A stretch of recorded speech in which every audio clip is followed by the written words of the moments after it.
Hey there, fellow board game enthusiasts. Welcome to the Escape the Board podcast, where we're all about tabletop fun. I'm Connor, and hanging out with me, as always, is my buddy Charles. Get ready to have a blast as we explore the thrilling world of gaming together. Today, we're talking table talk. Yeah, so I think for these kind of things, we're just going to BS a little bit, talk about, whatever comes to mind.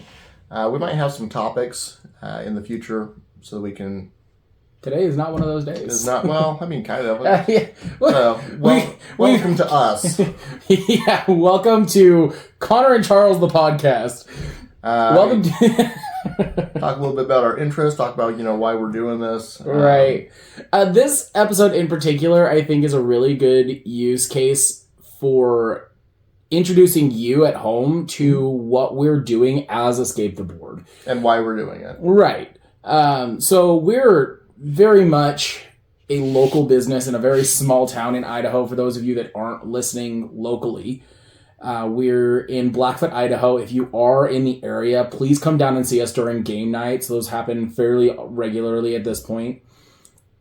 By the time that you get around to watching this, there's a good chance we'll have a permanent location up and running as well. That is also true.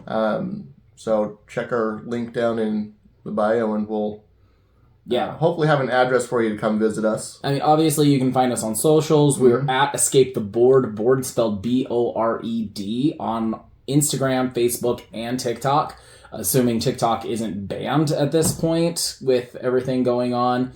But you can also find us on our website at www.escapetheboard.com, where we post about any events we've got coming up, whether that's these game events that are currently happening while we're recording this, or any special events that we're holding at our permanent location if we're open down the line.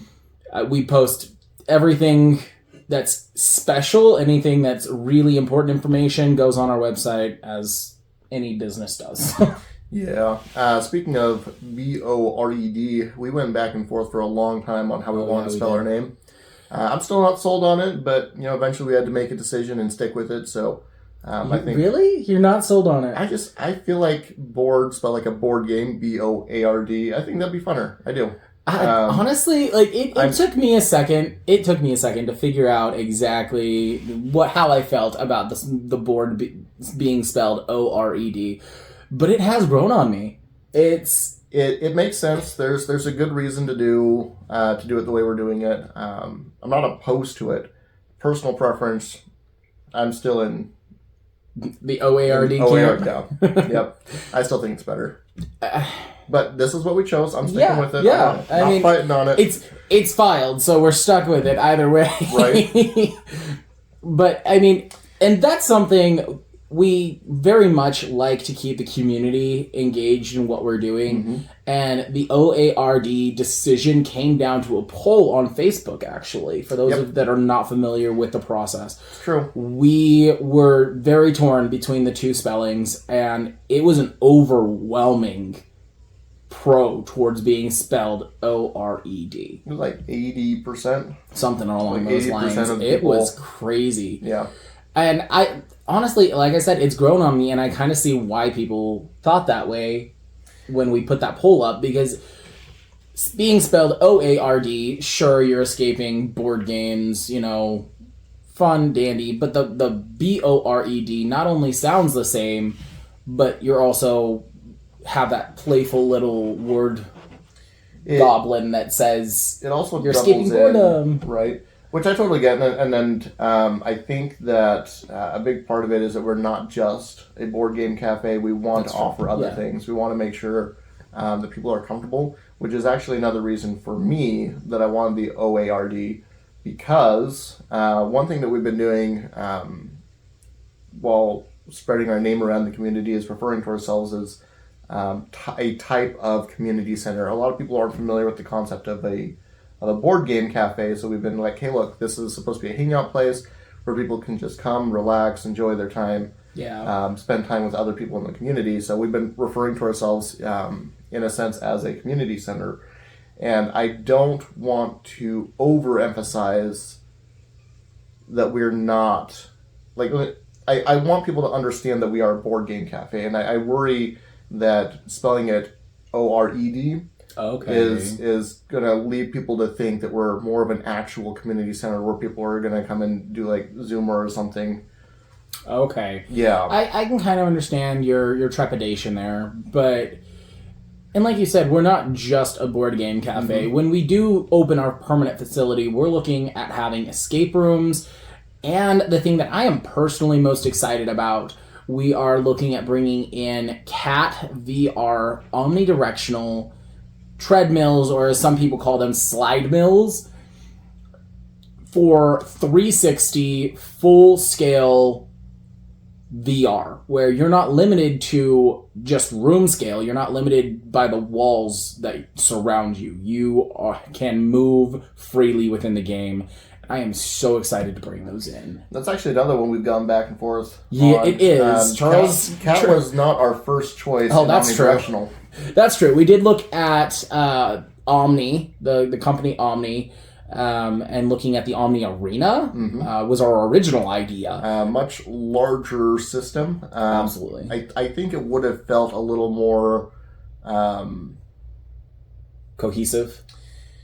Yeah, I mean, like a single unit. Cohesive's not really the word I'm thinking of. More immersive, I guess. Oh, I mean, I get that VR. You're already locked in, but being inside of a room is going to deafen some of the exterior sounds. Oh, that's true. And even walking into the room, I would think would be a big mental change. Where okay, well, that's the real world, and in here in this box is VR. Is the VR, right? Because the box itself looks pretty high tech on the inside. Yeah. It looks like they're trying to warp you into this new zone. Right. Makes sense. Yeah. And we actually have plans at a later date to go to the nearest Omni Arena, which is about 4 hours drive from Blackfoot to the Boise area. Yeah. And we're going to go check that out. And when we do, we'll make sure to update you at home listening on our thoughts on that. And, CAT is definitely the cheaper option, making it easier to get into as a business. But there's nothing saying down the road that... cheaper to replace. Oh, also true. If anything gets damaged. Yeah. So. But like I was saying, also down the road, if we do decide that VR is going to be one of our main things, and we are doing well as a business, there's no reason we can't switch over to an Omni Arena. Absolutely. And then other things that we've talked about adding to our permanent facility include maybe a small theater area. That one we've only loosely talked about. We have. I don't think either of us are sold on the idea. We kind of got that idea from a guy that pops up on my TikTok For You page. He owns a business called Gamers Heaven, and he's got a fairly similar idea to what we're trying to do, but less board games, and he's more of just a gamer hangout. He has professional gaming equipment for streamers. He's got play tables as a normal game store would have, but he's also got a full Japanese cafe in his store, as well as a private D&D room and private theaters with PS5s. And I'm starting to fangirl a little bit. Right.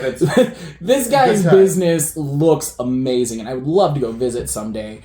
But we've taken I personally have taken a little bit of inspiration with what he's done, and that's kind of where the theater idea came from. Yeah. A couple other things that we've thought about throwing in there. I think we're pretty sold on having tabletop space as well. Obviously, that's a no-brainer. Right. Board games are board games, but I think people kind of think of playing Monopoly as different than playing D&D, right? So we're planning on having rooms available for... private room rentals. Yeah, private room rentals for D&D space. But not just for D&D Warhammer. either, right? So we'll have space for Warhammer and D&D, but Magic the Gathering. I also think that renting out the private rooms for just people that don't really want to be in the public space, I think that's a great use case. Yeah, and I don't really, from what I've seen from the Warhammer community, I don't really think they're going to be desperate to have a private room. I think a lot of them are going to be fine playing in our general open space. But yeah, definitely the space is available for rent if they want to have a private experience with that. Same thing with Magic. I imagine a lot of Magic players are fine playing in the open area. But yeah, we're going to have those private rooms available. Absolutely. We've had a couple of other really brief ideas come across. One of which was another TikTok idea. My dad showed me a video of a virtual gun range with like 3 screens in front of you, and you got a gun that you pew, and it actually looks really fun. Right. I was pretty on board with dodgeball. That's something that we threw around for a while. The spaces that we're looking at for our permanent location, I don't think are really not able conducive. to facilitate. Yeah, we can't facilitate dodgeball with that. But dodgeball is pretty interesting, kind of a no-name. It's almost like a replacement to like paintball or laser tag. It's literally dodgeball, but instead of throwing balls at each other, you're shooting foam-tipped arrows out of a compound bow. It looks so fun, and I would personally love to be able to run something like that, but like we said, the spaces that we're looking at are just not conducive to something of that scale. Maybe way down the road, we look at opening like a mega facility. Oh yeah, where we can bring some of our bigger ideas back in. Again, that's another idea that we've already kind of played around with, but especially with getting started as a new business. Yeah, that's going to be years down the road. Speaking of, potential future business ideas, yesterday, actually, I took a trip to Salt Lake with my family. We went to a reptilian expo. And then we drove out of our way to go to a place called Yonuts. Okay. YONUTZ. Yeah. Exclamation. Yeah, that's how I would have spelled that. Yeah. Still. So this place is famous for their ice cream filled donuts. Ah, that's definitely not what I would have thought with that name. But it wouldn't be... yogurt nuts, maybe? That's what I'm assuming it's supposed to be. It's supposed to be frozen yogurt, not ice cream. But they sell ice cream. They don't sell you frozen yogurt. I don't know. Okay, anyway, so Yonuts. But it's delicious. Sure. But it might be something to look into, maybe trying to add into our facilities later down the line as well. So is it like an ice cream sandwich, or is it like a Bavarian filled, but instead of the cream, it's ice cream? Yeah, more Bavarian. Okay. Like, it's a legit donut. They put ice cream in the middle, and then they smash it. They're called smashed donuts. Okay, but like, is there a hole in the middle? No. Okay, I gotcha. Like, it's 2 donuts, and they smash them together, and then they cut it in half, and they put it in this little boat, and then you can get it decorated with different flavors. Like, I had a French toast. I'm back in the park if this sounds like an ice cream sandwich. I mean, I guess. You smash it. I guess, but it's also, like, it's donuts. Well, sure, and it tastes like a donut. And the donuts are freshly made in store. It's delicious. Speaking of, I was recently watching a recipe for Bavarian cream donuts. I've been meaning to make those. A lot easier than I would think. Really? Yeah. I was going to bring those to D&D one night. That would be fun. It'd be good. Good stuff. Anyways, that was a little bit of a tangent. Back to us as a business. Yeah. Let's go over what we're trying to do in the community and as a business. Because I think that's something to help people at home kind of understand why they should even listen to us. Well, I think bottom line, just get it out of the way. No reason to sugarcoat it. As a business, obviously one of our priorities is making money. Now, we're not trying to gouge anyone in the community. We want to be able to make it. By far, we are not trying to gouge. Our really good prices are ridiculously low. But we do need to be stable enough to provide income for both of our families and any employees that we might pick up along the way. Right? That's a lot of things that we're looking at are kind of in line with that. Make sure that we're stable enough to stay open long term. Yeah. So, and like Charles just said, like, yes, we're a business, we're trying to make money, but those prices in particular, we're looking at $7 for an adult, $5 for kids ages 6 to 13. Oh, we're talking about day-long entry here. Day-long, not set to a certain amount of hours. You show up at noon, you stay till 9, cost you $7. It's ridiculously cheap. We've even got family rates at family of 4 being only $20, so you're back to $5 a person, even for adults. families of 5 or 6 for $25. So especially if you're a family of 5, that's a killer deal. And then large groups of 6 or higher, you're back to $5 a person.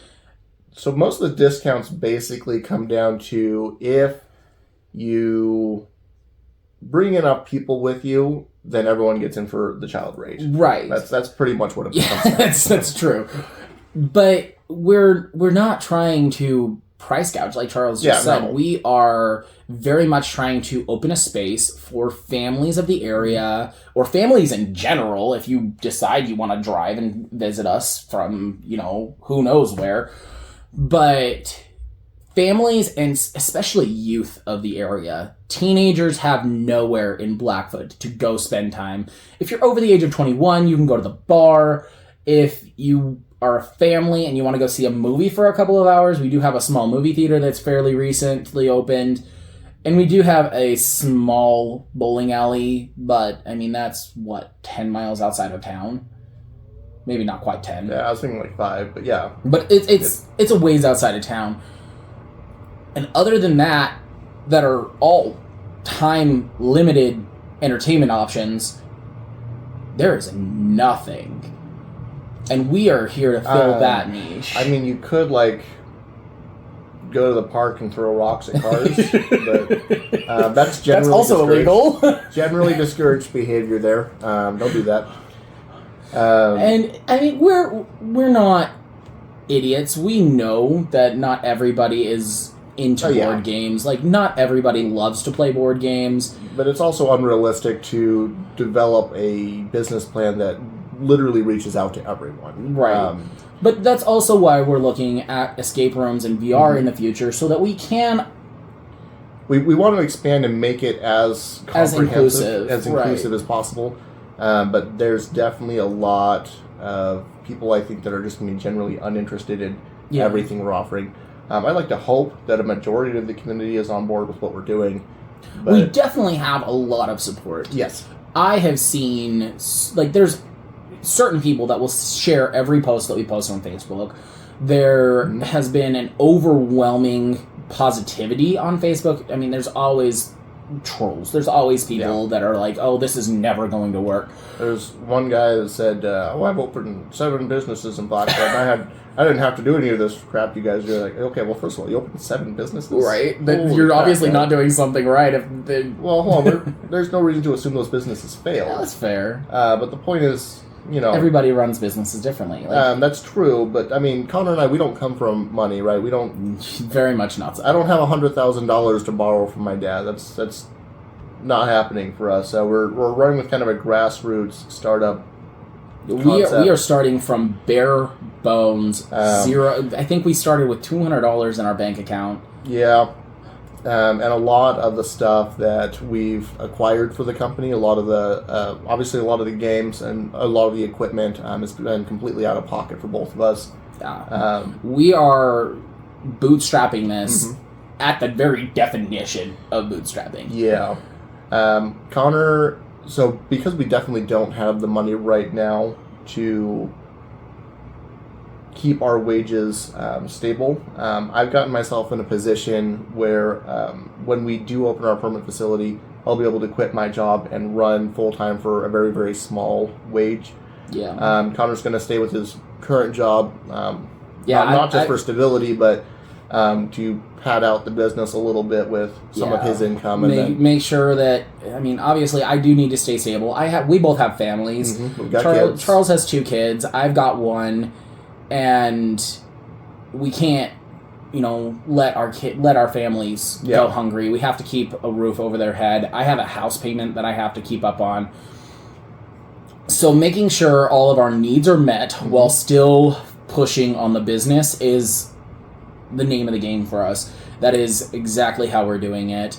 And like Charles said, I'll be keeping my business not only to keep everything stable within my household, but also to make sure that if need be, the business does keep its funding to keep running as much as we can possibly manage. Yeah. And speaking of bootstrapping, we talked about game night a little bit earlier. Yep. And that's actually how we're managing to earn the starter funds for what we're trying to do. We're running community. For those of you that didn't see, Charles just made a grimaced face. To be clear, our last event, we profited less than $200. $180, and after fees and taxes, our net profit is a little over $100 for our first event. So we're hoping to escalate that and grow it continuously. We're not just hoping; we're expecting that this will start taking off. Yeah, we've made some distinct changes. And one thing I've told Connor from the very beginning is there is a degree of traction that kind of escalates as time goes on. Yeah, the first couple of events, a lot of people don't know about us. Exactly. But, I mean, 2 months down the road, anyone that's been to any of our events is aware that we're happening, and the word keeps spreading. So. On top of that, like I said, we've made a couple of changes to the functions of the events to make it a little more interesting, a little more grabby for people to want to come and visit us. Yeah, so this event that we mentioned earlier, our next event, for those of you that do attend and happen to listen to the podcast... Again, this event will be over by the time it will be over. That's why I said those of you that do attend and happen to listen to the podcast afterwards, this is the event on March 22nd of 2024. We are actually running a throw burrito game for the community. Competition. We're letting people sign up, and we're going to run like a tournament style sort of thing, certain amount of people per game, just run the game, top 2, top 3, move on to the next game sort of situation until we have one winner. I think it's going to be a great time. I think people are going to have fun playing it. It'll be facilitated by us at Escape the Board. But in addition, we do have near 200 board games at this point for the community to... maybe even over. I know we have more than 200 games. I don't think that we are prepared to bring 200 to the event. Okay, that's fair. We definitely have a lot of games that we need to go through, make sure we're both comfortable with. Connor's got a large collection. I've got my own large collection of board games, and there's some things that I've played that he's never seen before, and there's things that he's played that I've never seen before. So we need to make sure we're both comfortable with it, and then there's a bit of game repair that goes into it as well. There's some games that are missing rules, or timers, or dice. We have game pieces go missing, so we've got to make sure that those games are playable for the customers at our game nights. But we also have bought quite a few games secondhand. Yeah. So, I mean, we did have like a 80% perfectly playable board game when we bought, so I'm not griping about the money that we spent on that. To be clear, we are bringing a lot of brand new big box games, but we are also looking for good deals on good quality used games as well. Right. We want to make sure there's as much variety as possible, and we need to make sure that we're sticking within our available budget while still providing a great experience for those that are coming to visit us. Yeah. And when Charles says variety, he means variety. We have everything from kid-friendly games like Hi-Ho Cheerio, Candyland, Chutes and Ladders, to classics like Monopoly, Sequence, Risk. And then we also have newer big box games. We have Betrayal at House on the Hill, Dice Throne. Wingspan isn't, I think, very well known, but it's a big box, really fun game. It's a pretty well known as far as engine builders. People who are brand new into the board game hobby, not just interested in board games, but the board game hobby. Wingspan is a pretty entry level. That's fair. Probably people that aren't very into board games won't recognize any of the last 4 we just mentioned. That's true. But we also have like Disney and Marvel Villainous. We have some really banger games, and anybody. We've got card games, we've got dice games, we've got board games. We've got so much variety. There is a board game for everybody. And that's kind of why we're there to facilitate the game nights. Not only is it our business, but if you come in and you're like, I'm not very into board games, I've never played a lot, I've played like Monopoly with my family, what kind of games, would you recommend? And we'll ask you questions. Are you looking for something heavy on rules? Are you looking for something light on rules? Are you looking for something more like a card game, party game? Or are you looking for a story? And based on those questions that we ask, we have a game that we can recommend for you. Almost guaranteed. And if not, we will find one for the next event. Because we are constantly expanding our selection. Yeah. Constantly expanding our selection. And I think that kind of variety can't be argued with.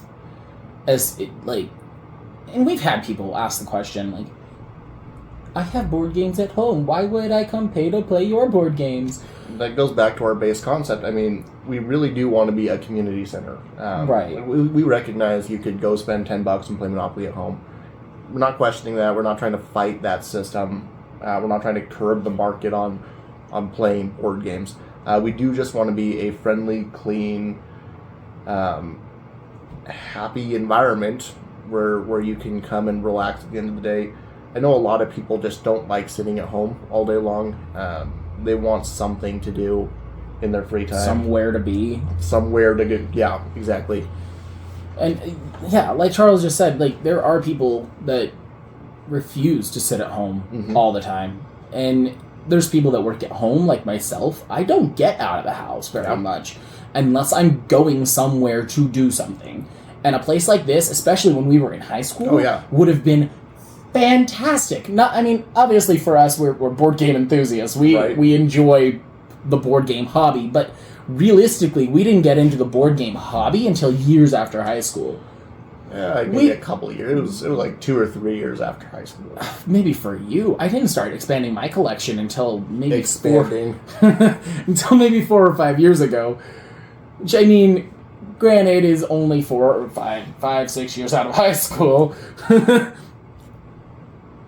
Okay, I just dated us. Anyway, point being, we both loved board games in high school, but it's not something that, obviously we had the funds to do. Right. But something super achievable like this, pay $5 to go play at a library of board games. Yeah.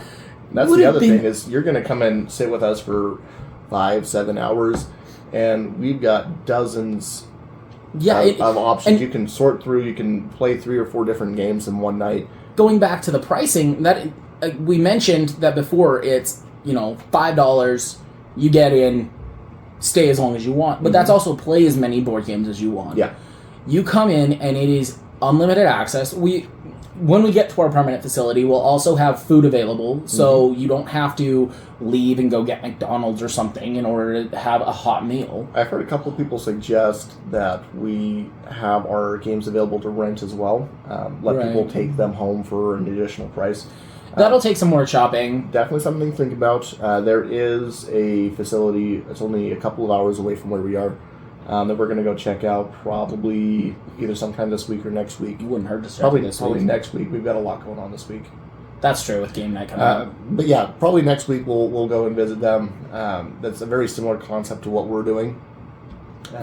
See what they're doing that works well. See what maybe we would change about the way they're running it. Yeah.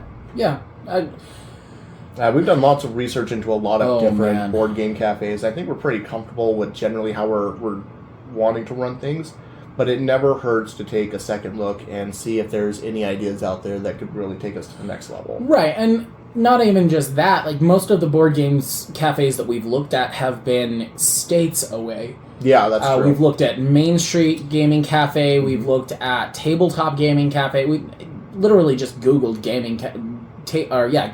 board game cafes on Google and found the first 3 we could find and see how they were running things. Honestly, we weren't even aware that this place existed until recently. So checking out anything even similar to what we're doing and kind of even building a community or a relationship with that kind of place, that's true. We might be able to, send customers back and forth. I think it could be really beneficial to both companies. Yeah, absolutely. Speaking of relationships, I am really excited there. One thing we do have here in town is an escape room facility already. We've been in contact with their owners, and when Charles says in contact, we've had one comment on Facebook that says, hey, we'd maybe like to work with you. we're working on scheduling an appointment to sit down and talk with them over more details. But they did comment that they would love to do a lot of collaborations with us and make sure that both of us, as in Escape the Board and this escape room facility, are taking steps to make sure each other is successful. Right.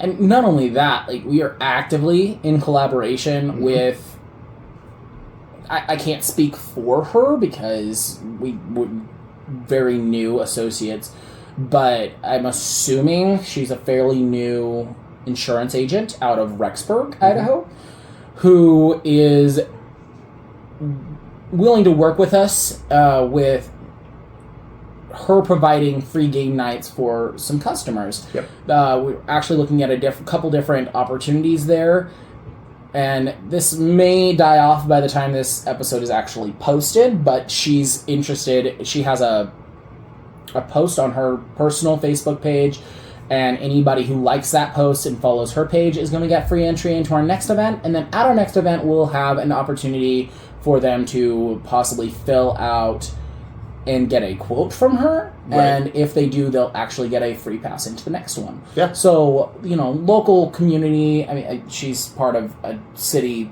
a couple hours away, but local businesses helping local businesses. We're all part of the Idaho community, but we're also... There's one big stretch of towns in southeastern Idaho that really do a lot of collaboration together.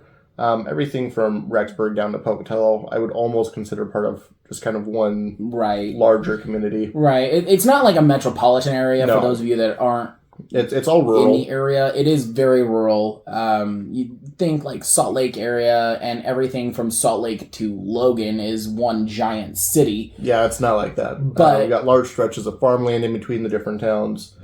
The most urban of all of them, I think, is Idaho Falls, but it's... Yeah. Idaho Falls has a population of just under 100,000, I think. Yeah. So it's not... It's a decent size city, but it's not metropolitan. I said decent size. I didn't say huge. By our standards. That's fair. But it's far from being a metropolitan area. And like Charles said, everything from Rexburg down to Pocatello seems to work together fairly well. And we're happy to help her get new quotes, and she's happy to help us get new customers. Yeah. And we're looking to make those kind of connections, especially more locally in the Blackfoot area, as much as we can. And as Charles was talking about the escape room facility, and supporting small businesses, especially in a town this size. Blackfoot's about 12,000 people. In a town this size, supporting local businesses is everything. If you want to have any sort of decent facilities to actually take advantage of. Yeah, that's probably true. Probably true. I mean, there's always if we all just signed on the big mega corporations, then we would all just live in megacorp land. And it's, right. I mean, a lot of the people here just aren't interested in that. There's so many people against big businesses coming to Blackfoot. We do have a Walmart, and that's about the only big business that there's exists. A Walmart here in Blackfoot. There's one down in Pocatello. There's one up in... There's two in Idaho Falls. There's one up in Rexburg. And then, there's the two in Idaho Falls. So, I mean, in our entire expanded community, that's, 5? Something like that. But literally just in Blackfoot, there's only one Walmart, and I think that is other than, like, fast food places... Right. There's not a lot of, like, corporations that exist in Blackfoot itself. I mean, we got Costco in Pocatello and Idaho Falls. Right, but I'm talking just the Blackfoot area. Just this small little town of 12,000 people. We have... Walmart and some fast food places and some banks. There's banks. We have corporation banks. We've got stuff like... KeyBank and... Wells Fargo is here. But... Okay, maybe there's more corporations than I was originally alluding to. Anyway, long story short, Blackfoot's small. Very small. Small enough. Not so small that we think that this can't work. Yeah, no, definitely by our numbers, we should be able to keep the business running enough to keep a steady stream of profit coming in. We should be okay, unless people hate us. Which we're hoping that we're personable enough and that we're doing a decent enough job that people that do come to game nights or come to our permanent facility once we get opened, you know, have a good time. They're willing to build a community around our pseudo community center. Yeah. But we really are here to try to benefit the community as much as possible. We mentioned before, and I think the only thing we mentioned as the reason we were starting a business was money. Well, I was hoping to kind of segue into more. Look, this is a part of it. Let's push it to the side and talk about why we're really doing this. But I mean, we just kind of kept going off on that. To be clear, we are not in this for the money, but we do need money to make it work. Right. No, Connor and I guess really do love board games. We know a lot of people love board games, and a lot of people don't have access. Like he said, back when we were in high school, we didn't really have the resources to put together the kind of collections that we both have now. But we'd like to make a place available for people, for kids like that really do want to come and try some of these crazier games. Or even families of board game enthusiasts. At our first event, we had a family like that. We had a couple of families. Right. But there was one family in particular that really resonated with me. There was a guy that, I'm assuming he was the dad of the family, who, when he showed up, he grabbed 3 of our big box games. Yes. Off the freaking shelf. And then we had to shut down because we were operating at the library that closes at 5:30 on a Friday, so we had to be out by 5:15. We're going to stay a little bit later. We've got a new venue that's going to let us run. Yeah, we're actually operating in one of the grade schools' cafeterias. Allows us to run later, allows us to run with more people. I think it's going to be super beneficial for us as an event. But this guy in particular, and I mean, even his kids, like, he did grab 3 of our big box games, and then because we had to shut down, my brother, I didn't particularly hear it, but my brother, Tyson, heard this guy talking on their way out, and he's like, we have to come back. They have so many games that I would love to try.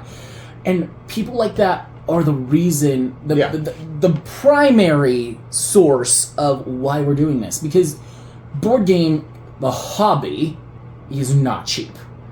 There are games that run $100 just to get into, let alone expansions. Warhammer. Or Scythe. Or, I mean, I own over $100 just in Dice Throne. So, like, there are games that are cheaper to get into. Your classic Walmart games, your Monopoly. Yeah, you want to play Scrabble at home. We get that. It's going to cost $5-10. But you come to our events, and we've got, like I said, bangers. To be fair, Throw Burrito isn't very expensive. No. Hilariously good fun, but I think and for a lot of future facilitating events, a group play. Yeah, that's really the concept behind. That's really the only reason we're running Throw Burrito at our next event, is because like we talked about, we want a community. We want people to be able to interact with each other. Yes, if all you're interested in is coming and playing the bigger box games and, you know, sticking to your own little group and staying over here by yourself, and that's what you prefer to do, fine, great, grand. That's good for you. But we also want to facilitate people getting to know each other, having fun together. And running a game like Throw Burrito that is a party game, and maybe you don't get a group of 8 people together regularly, let alone 16 or 32. Oh my goodness. Big games where we can run with lots of people and run multiple games. I think it's going to be so much fun to run. When I was a kid, my family was really into this game called Hand and Foot.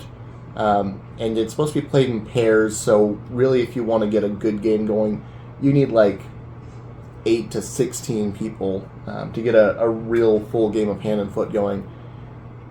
I have not played that game once since I was 17 because it's just almost impossible to get that many people together to play a game. Right, and that's another really big benefit for what we're doing, is because so many people do show up.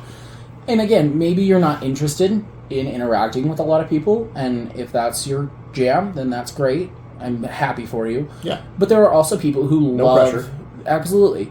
But there are also people who love interacting with other people because they're extroverts or whatever, or B, just really enjoy party games and really big games, and we're able to facilitate that. Mm-hmm. That'll be the other really nice thing about getting a facility opened up long term, because with our events, we're planning on kind of cycling through what specialty things we're offering. But when we get a permanent facility, I think what we would like to do is to take events, if not more. Take every one of those events, assign them a day, and do it every week, once a week. So one thing that we're talking about doing is like D&D Adventures League. That's a big thing a lot of people love doing. With our current system, we're looking at doing it maybe once a month. And when we get our final facility open, every Thursday, every Friday, I don't know, Saturday, whatever, pick a day, right? We can do. Hold the community, see what they want. Have a Magic the Gathering night every week. Have a like a party game night. Like a party game night, exactly like Throne Breeder or something. Obviously, there will be special events that are a higher charge because it is going to cost us resources in order to do so. There's a game we own called Death of the Party. Yep. Very excited about that. That's going to be a fun game to play, and not at event nights in particular, but especially when we get open to a more permanent facility and we have the rooms to run it. I think even once a month or like twice a month or something, having a special event night that you have to buy a special ticket for. We, don't necessarily want to kick people out of the store, but have the store available for only people that do buy tickets to that special event. I think that sectioning off a portion of the store would make more sense. Yeah, that makes sense. It's going to take a little more resources because obviously we need to keep the other side running, and we need kind of almost not double on staff, but a couple extra people. Yeah. Which I think long term we're kind of leaning that direction anyways, because during peak hours we'd like to have a couple of extra people wandering around helping out. And if we're going to do an event every single night, we're going to want the extra staff. Yeah, we're going to have the staff. Facilitate that. Along the lines of Death of the Party, though, because that's kind of I don't want to say it's a one and done, because that kind of game has a lot of good replayability. Yeah. But another thing we picked up is something called How to Host a Murder. And that comes in a series of games. Yeah. So there's, I think there's like 16 different boxed scenarios. So when you crack it open, there's like a new game inside for every single one of them. So that's something we could run for a very long time. Yeah, that could be a monthly thing. Come join us for the story and exactly, just enjoy the story as it unfolds for each box. One thing I always wanted to do when I was in high school was go to a murder mystery. But there's no nearby facilities. There's nothing like that in this area. Yeah. And that's one reason why I think Death of the Party is going to be so fun. Especially if we can get good props for it and design a room specifically for our murder mystery games. That would be fun. Mm-hmm. So those of you that aren't familiar with Death of the Party, because I know we weren't. It is a murder mystery game that is played in room scale. It is played in 3 separate rooms. 2 or 3 rooms. Right, depending on the amount of players. But it's...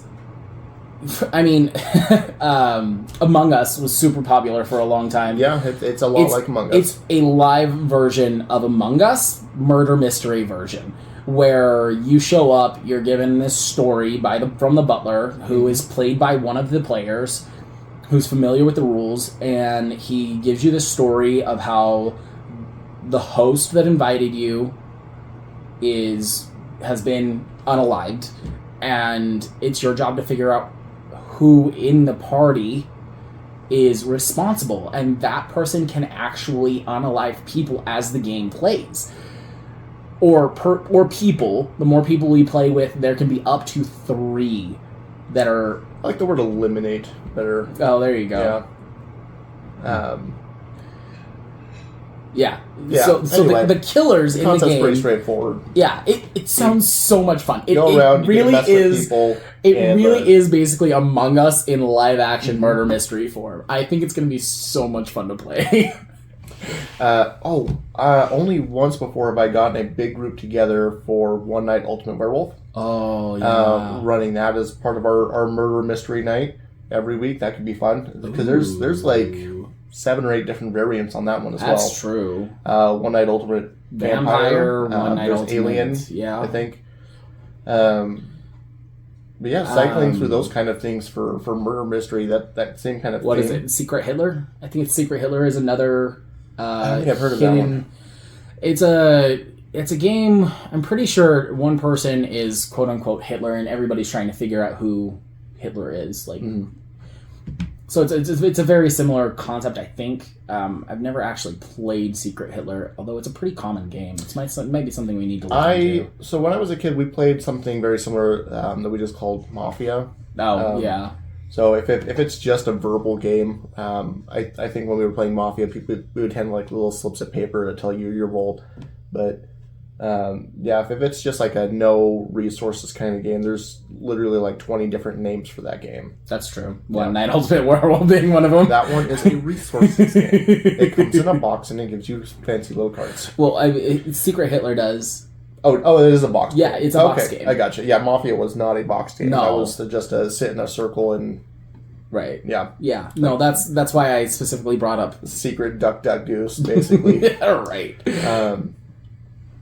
But yeah, I think Secret Hitler is one that we probably need to look into to add to our collection. Right. But yeah, there's a plethora of those types of games out there. And one thing that Connor and I have talked a lot about is getting into developing our own games and in escape rooms as well. Yes. I think when we kind of run the course on what's available with murder mysteries, I think we're going to start designing murder mysteries if we want to keep that kind of event going. Obviously, that would be cool. There's so many out there. I think we would be safe to repeat. Yeah. I think it'd be nice to have a couple of our own little plugins as well. That would be sweet.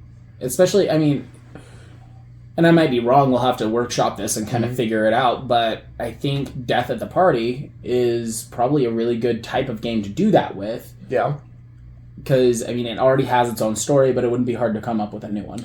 Well, and it's not necessarily just a new story that I'm thinking about, but as we go through all these different types of games, like the theme is pretty obvious, it's pretty straightforward, blunt, but we can see what kind of resources they provide and what they encourage to use, what works well, what doesn't, and what kind of elements we wish were just collectively present in one game. Okay. Is what I'm talking about when I say build a new game. Making new stories, that's, I think, fairly easy. We've done that with dozens of different games. Connor and I are both regular dungeon masters. We're very comfortable with making new stories. That's not the question. The question is, what are the mechanics behind it? That's fair.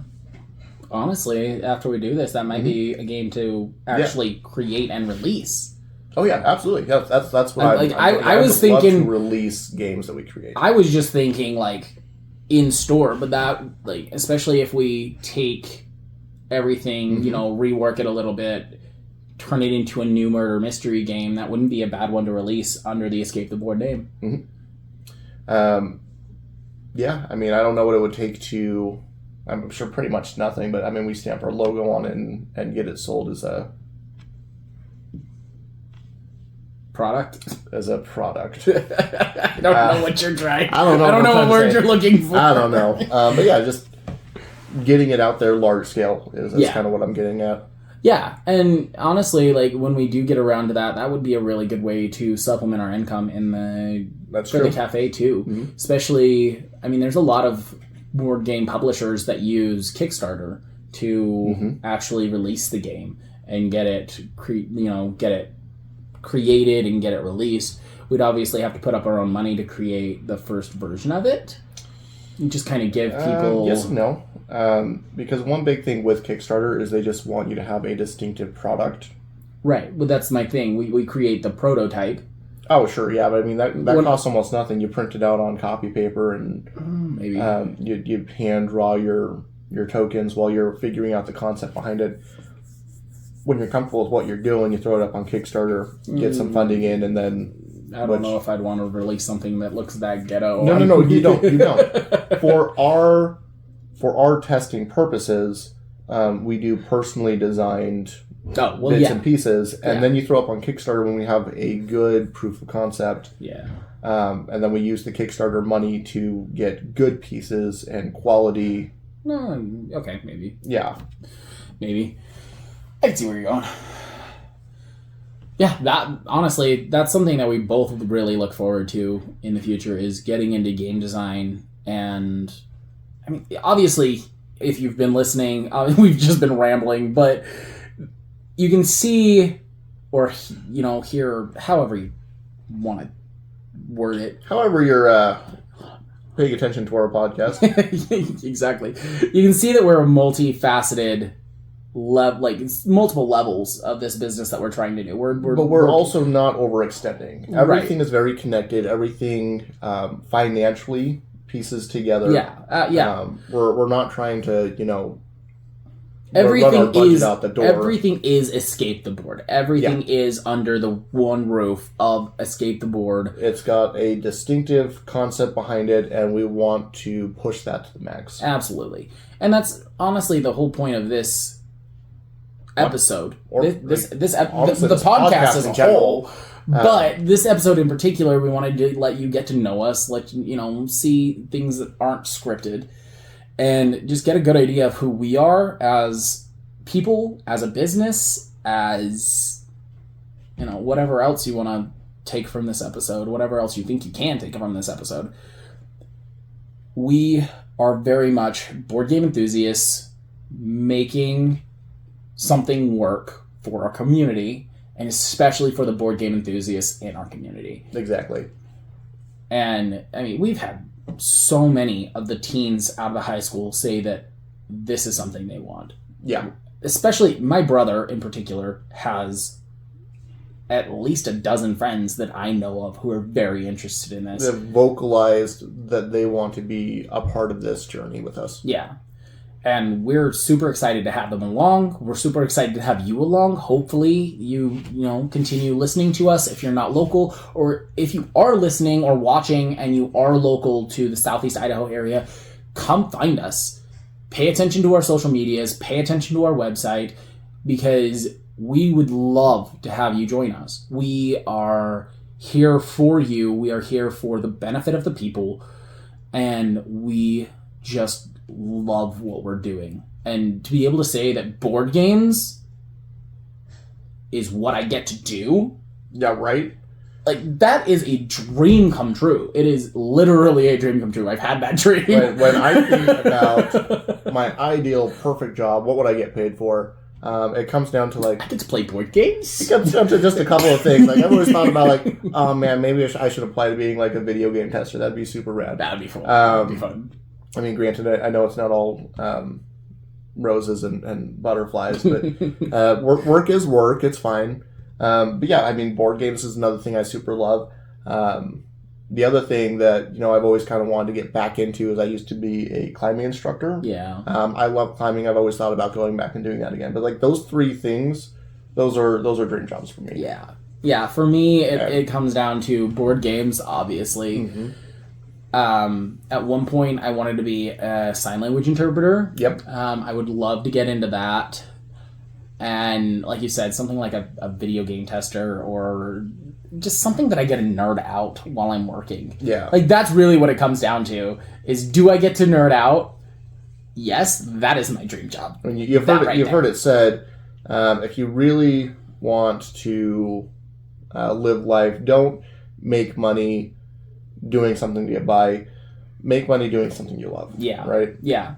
It really is a matter of fulfillment at this point. Mm-hmm. Even just getting started, my attitude, my outlook has all changed. Like, for those of you that, obviously none of you or very few of you actually know us in person, I am a web developer, and it's good money. It's great money, and it's, I thrive on the idea of being a lifelong student, and being a developer allows me to do that. But working for somebody else and working to make somebody else's dream happen, it really is, for me particularly, it's a draining thought. And conversely, if I can just speak to my experience about your experience.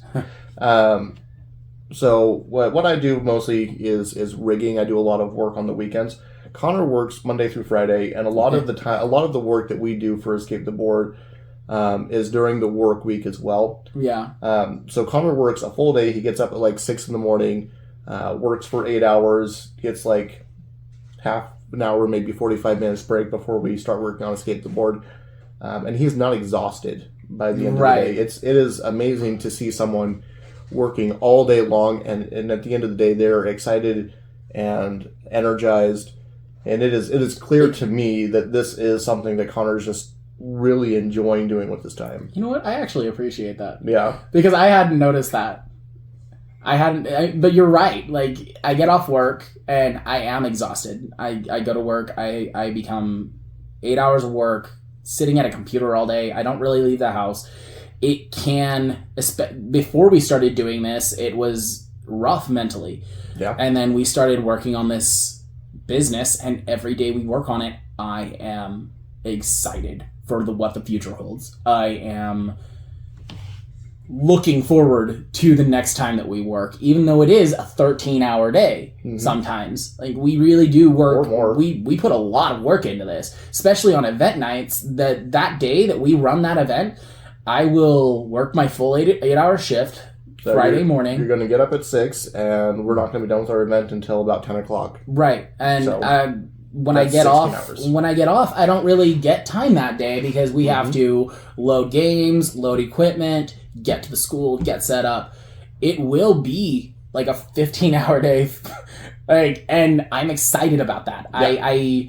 It'll be a good day. I will thrive on being there. Granted, being around people is a little exhausting for me because I am more of an introvert, but I'm learning. We both are. Yeah, I'm learning to deal with that. We have the skills necessary for customer service.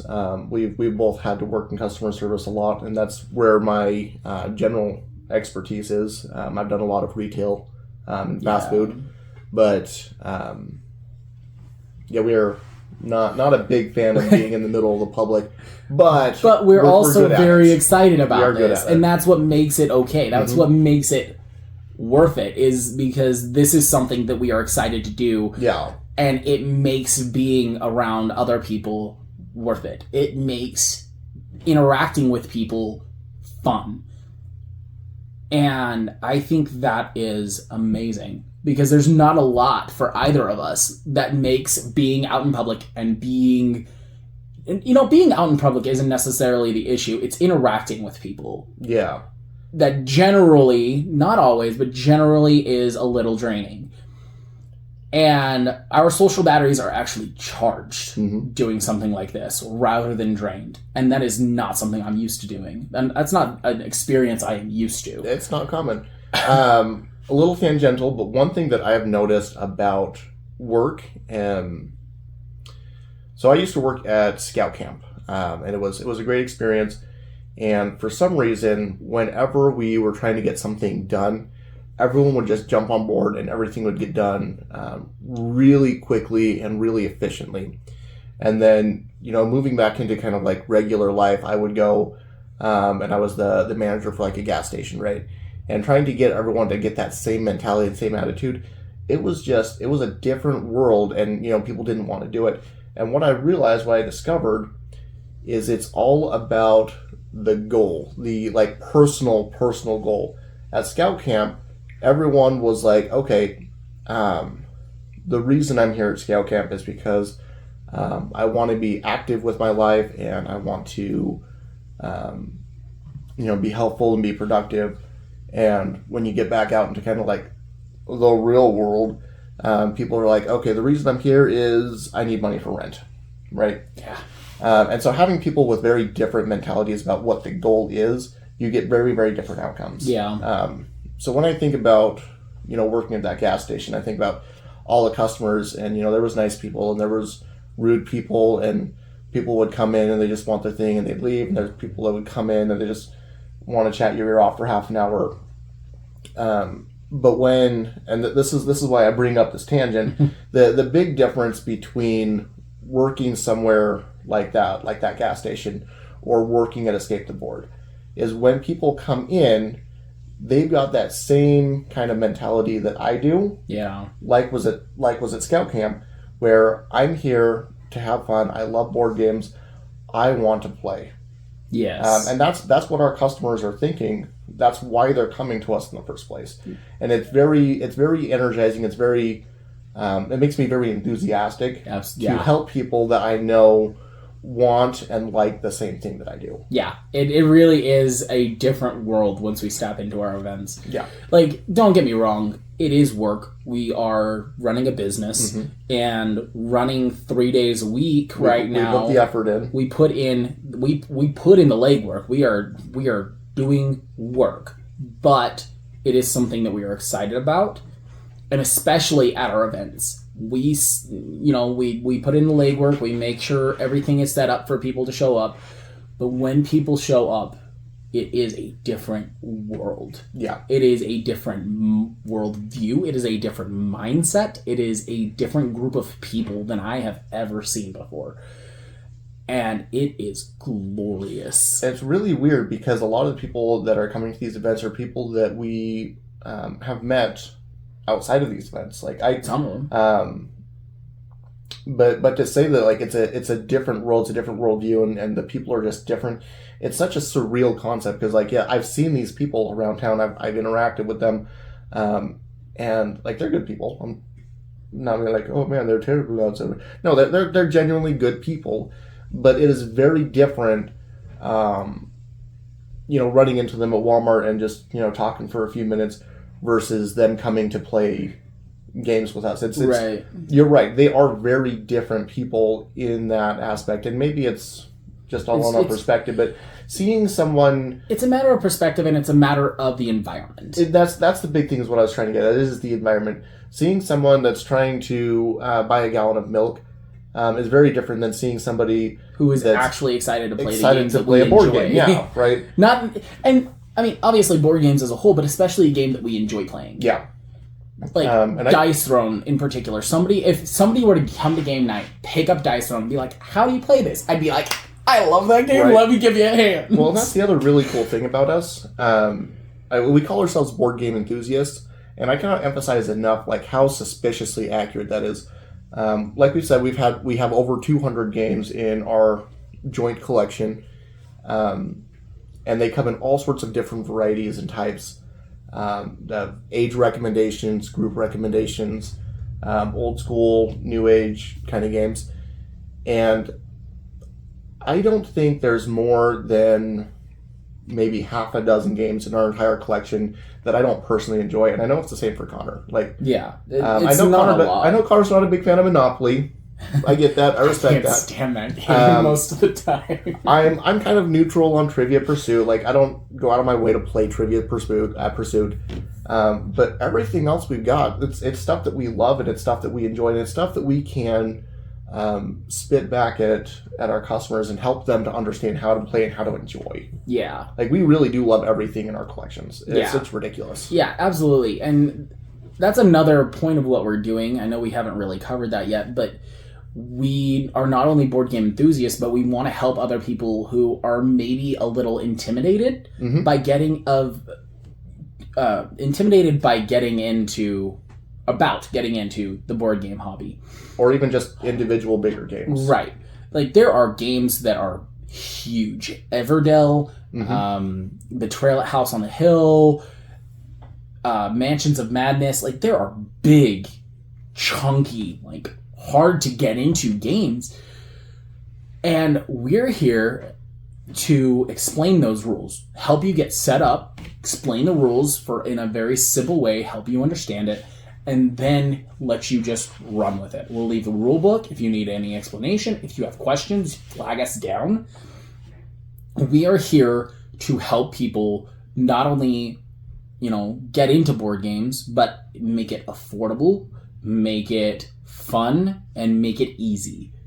That is personally my goal as far as all of this. Like, beyond just being a community outreach area, and we do want that community. We do want people of Blackfoot and the greater Southeast Idaho area to be able to come enjoy themselves. But the way that we're doing that is making it affordable. We are very much adopting the Walmart style of sell more for less. Yeah, in a sense. And we are so interested in helping people learn these games and get started and get playing, because we want other people to have as much fun playing these games as we do. Yeah.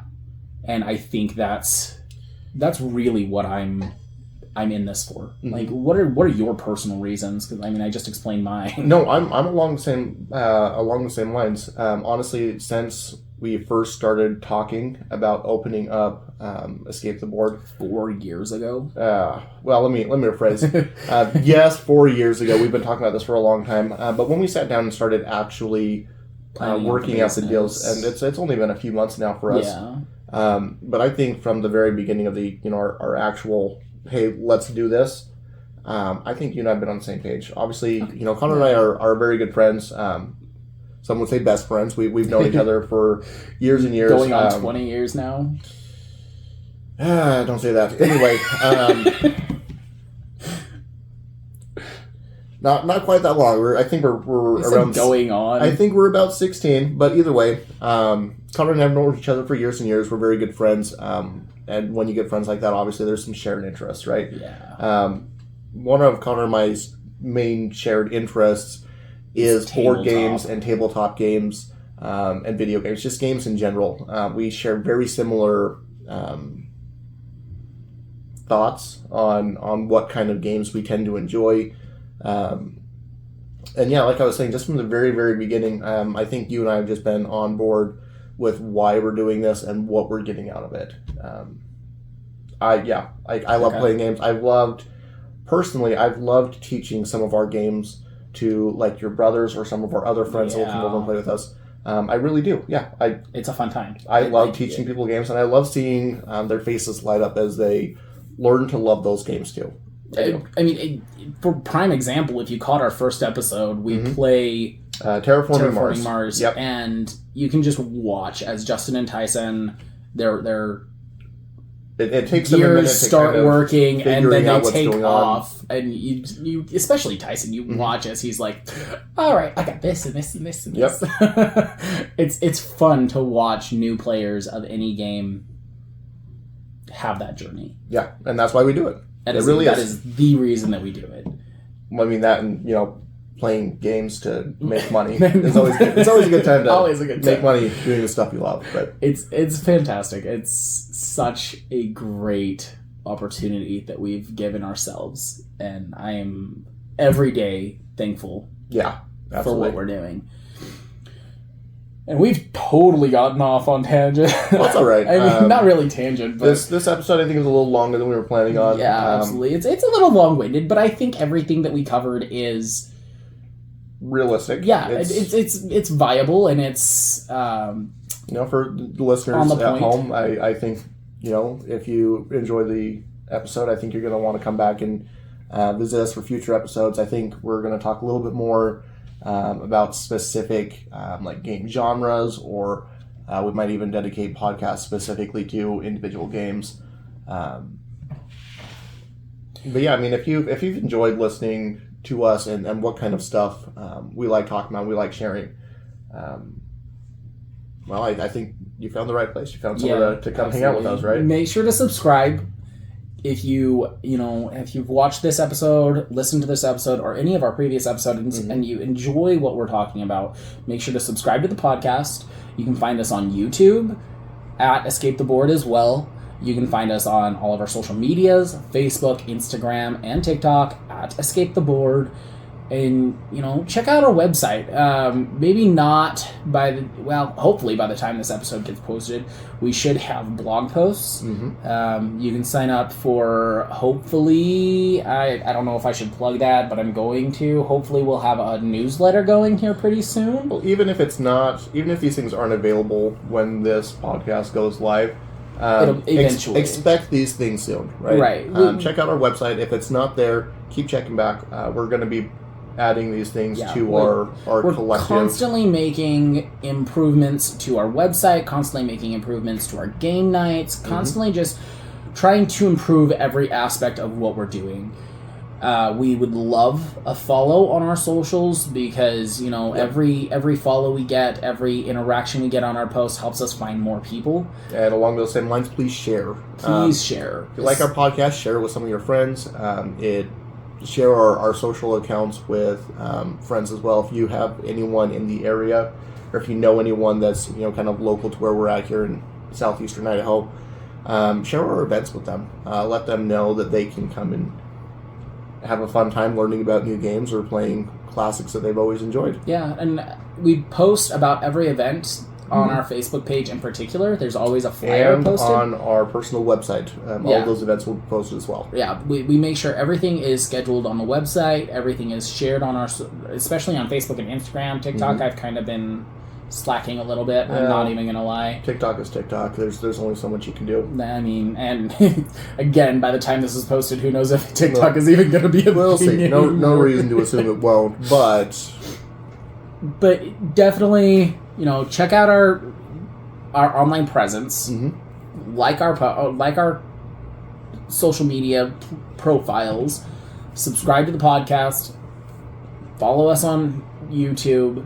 Stay in contact, and if you have any ideas for future episodes, if you have any ideas for board games that we should maybe add, if you have any ideas, leave a comment, send us a message on Facebook, get a hold of us, let us know, and we will be sure to cover it in a future episode.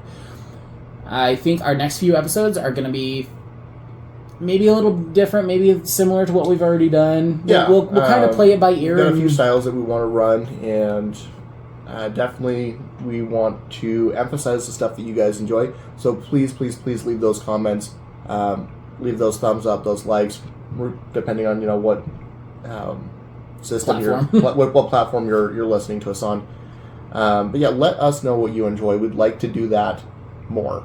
Absolutely. And so that's our episode today. I think, like Charles said, it's been a little long-winded, but we had a good time. Hopefully you had a good time along with us. Be sure to tune in to the next episode. Right. See ya. Catch you next time.